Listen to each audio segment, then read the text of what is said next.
Welcome back to MVM. Today we have a Kickstarter preview. This one is for a franchise from Queen Games. This is a game where everyone is going to represent some random franchise from the 1960s, and you're spreading out across the United States trying to create branches in different regions, cities, and towns throughout the United States. Yeah, you're not necessarily just a restaurant. Some of you might be a gas station, that sort of thing. But like Jeremy said, you're trying to build routes and control a lot of different areas, towns and cities all over the nation. This is a Kickstarter prototype, so everything that you see here obviously isn't 100% complete. A lot of these things have been cut with scissors. So right. The graphic design, though, is pretty much done. It's been done by Ian O'Toole, who is a fantastic artist.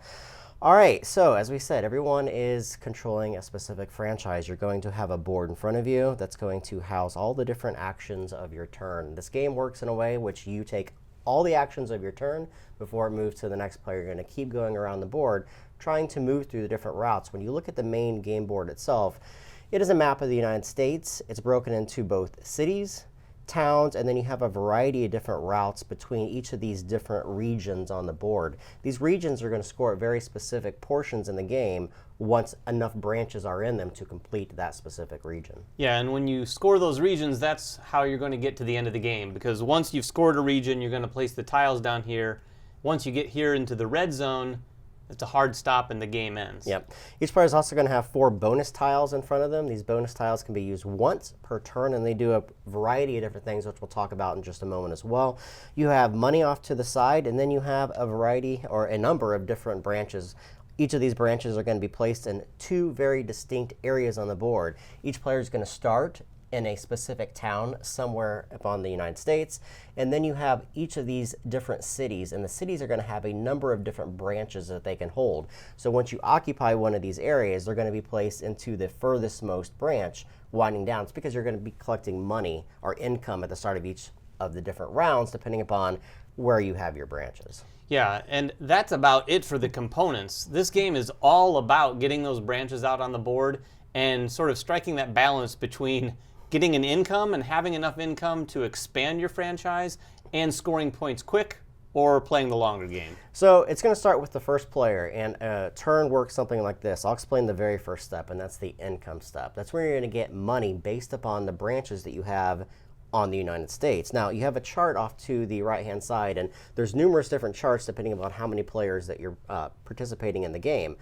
You're going to look at all the different branches you have and the numbers that they're on according to the cities that they're located. So at the very start of the game, I have 1 branch here in Little Rock, and I have no branches anywhere else, meaning that I look down here and I have 0 to 1 income or branches onto the actual board itself, which means I get $1. Now, this is obviously going to increase as you increase your branches throughout the course of the game. So if it comes back around to me, I'm going to count 3 plus 4, I now have the number 7, so I look here and I collect $3. So the further you expand and the more branches you have, the more income you're going to be able to gather from those different franchises. Yeah, and obviously the more branches that are placed in a city, the lower that number is going to be and the lower your income is. So you might want to put a bunch of branches in there, but it's going to lower your income, and of course other players will be putting branches in there as well. So the next step is the expansion phase. And the expansion phase is fairly simple. You're going to take your expansion marker, and from anywhere on the board where you already have a branch, so at the beginning of the game I have a branch in Indianapolis, our hometown, I could expand to an adjacent town or city from that branch. So I could go up here to Detroit here. Now you've got to note one thing when you do this. There's different routes that are going to extend from each town or city, and across the top of the board and on the player board, you're going to have different values or costs for traveling on those roads.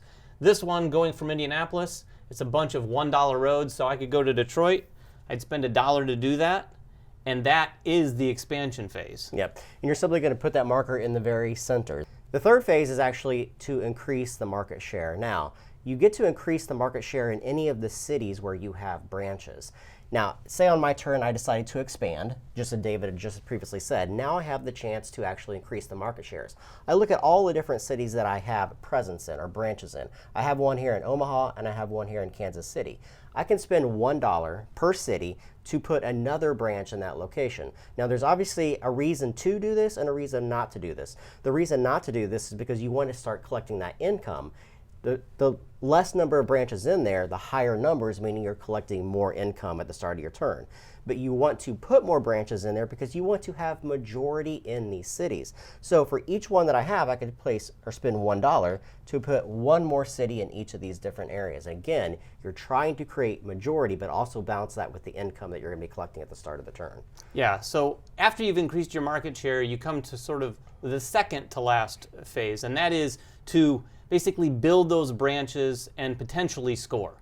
So like Jeremy said, when you place these out here during the increased market share, you're going to place them in the center of the board. This is just a step that you need to take to follow the process. In this phase, you're going to move those out into these portions. And as you do that for each city, you need to check to see whether or not a couple things have happened. One, if you've secured or anyone has secured a distinct majority in that city, meaning that they have more branches in there than half of the potential spaces, Yep. even if it's not filled, you're going to score that city immediately. The other way you're going to score the city is if it is filled, obviously you're going to score it then. And you've got to take a look at a couple different things to determine how you score. We'll talk about that really quickly.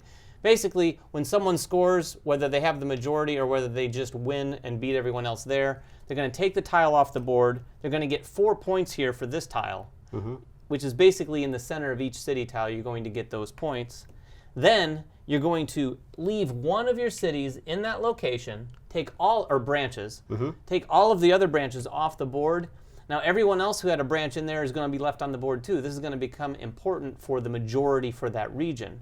But then you're also going to take one of your branches from your reserve and place it next to the region tile associated with that region, because this is going to serve as a tiebreaker for when that region does score. If it's tied up, whoever scored there first or scored a city there first is going to get the tiebreaker. Now you're going to notice in each of the center of these cities, they're all going to give an X number of points when you score that city out. And that's normally based on the size of the city. So if you look way over here at New York, that's scoring 8 points out to the person that's able to have majority in there.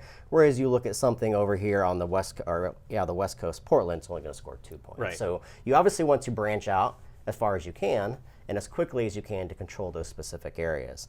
Now, as we mentioned, one of the final things that's going to happen is you're going to score for majority in those different areas. There's going to be a point in the game where the entire section, the entire region is going to be completely occupied by branches that people have, either your branch alone or if other people were in that branch at the same time. You're then going to score that particular region when the final city or town is occupied in that area. And again, you're going to look at where it's pointing to, see how many points this particular tile is worth. You have a first place, a second place, and then in a 4-player game, you're going to have a third place. This is based strictly on the number of branches that you have in that particular region. The person with the most branches is going to score the most points. Ties, again, are broken to the person that scores first in that region. So as being the blue player, I was able to claim one of these first. I would be the tiebreaker in that particular case. And what's interesting about this scoring is that you may not have scored a lot of the cities in that region, but if you placed some branches in some of the towns and at least had maybe a branch or two in some of those cities, you may end up being the person who gets first place on that region tile. That's basically going to end your turn. Now, there are 3 other things that you can do according to a bonus tile that you can expend during your turn. Again, you're only allowed to expend one of these bonus tiles per turn. These bonus tiles do one of 3 different things. One is very simple. You can give it up and collect $10. That's great when you aren't collecting income from the towns or the branches that you may not have occupied at that given time. And you'll likely do that at least once during the game, I think. Money is very tight in this game, so that's what you're going to be using that for from time to time. Another thing you can do with that is to simply take effectively a second turn in the expansion phase. We mentioned earlier about taking your expansion marker and placing it adjacent to where you had a branch. You leave that there, and during that same phase, you can hand in one of those tiles to take this extra expansion marker and move to a different adjacent space next to one of your branches.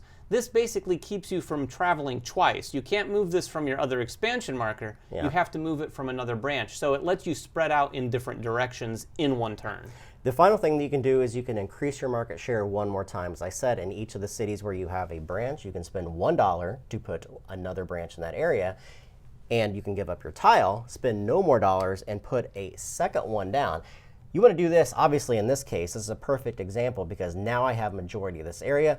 No one else has this area. I'm going to score 5 victory points immediately, and I'm going to place it in there, meaning I'm the only person that can have any branches in that city, probably going to give me majority in that particular region. Yeah, and the other interesting thing about getting those cities off the board too is it effectively allows you to create sort of bottlenecks and roadblocks for other people to expand, because as you remove those cities, you can't really move into there and expand with their branch. So people are going to have to move around different routes on the board. That's the interesting thing I find in this game is that when you originally play this for the first time, you're really concentrated to collecting income because you think income is the most important thing. But as you play it a second time, you realize creating walls across particular areas so only you are scoring those particular regions is just as important. So you may want to give up a turn where you're simply placing something into a town. You get no benefit from it. You're not really expanding to a city. You're not really going to collect more income in the next round, but you're blocking a path or a potential path from another player to get to a region that's worth a lot of victory points. Right, and there's one thing also that we actually skimmed over a little bit. When you remove that region tile once it's scored,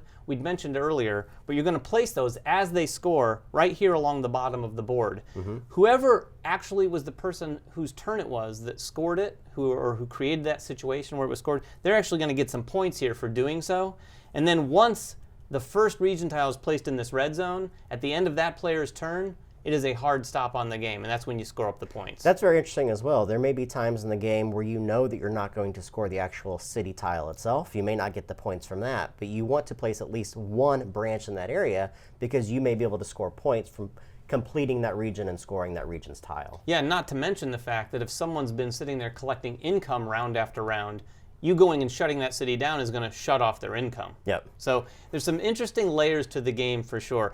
And after you've finished up the last round, your score is going to be what it is, plus a few things. You're going to get some points for money. You're going to get some points for any remaining bonus tiles that you didn't use. And then finally, you're going to get 1 point for every branch that you have in one of the towns. Yeah. The towns are the often overlooked aspect of this game because they really don't give you any points along the way. They just let you build some routes and expand further. But at the end of the game, you're going to get a point for every town that you've built in. So that is basically Franchise. It is a route building area control game, plays very quickly, 60 minutes in and out. If you guys have any questions about the game, make them in the comments below. Subscribe to us, follow us on Twitter, like us on Facebook, everything else that we do, and we will catch you guys next time. Bye-bye.